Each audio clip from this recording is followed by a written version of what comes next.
The name Micah means who is like God. Micah was written around the time of Isaiah, and while Isaiah is a prophet who amplified the salvation of God and his plan, Micah was the person on the street amplifying the nature and the grandeur and the incomparability of our God. And that's the theme that runs throughout this book.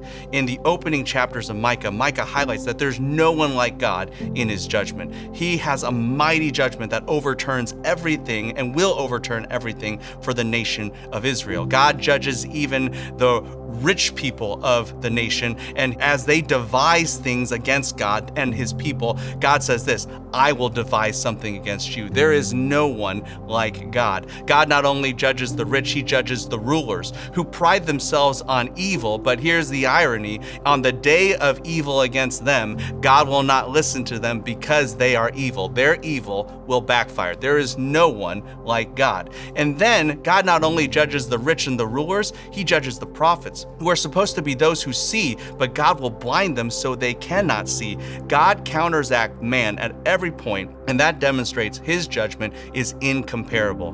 But God is not only a God of justice, he's a God who fulfills all the positive promises he makes to Israel as well. And so while Jerusalem will be ravaged by his justice, in the end, it will also be exalted by his faithfulness. And it's not just the capital of Israel that will have its promises fulfilled. Most centrally, it is the king. The Messiah will be born in Bethlehem. Why? Because the Messiah is the new David. The Davidic dynasty has collapsed and they need a new David. So where must the Messiah be as the new David? He must be born in Bethlehem. And that's exactly what the prophet establishes. And so with that, you have God keeping all of his promises of judgment and restoration. And so Micah chapter 6 asks the question, can anyone contend with God? And the answer is no. God is faithful and just in every response. He has the right standard to walk humbly with him.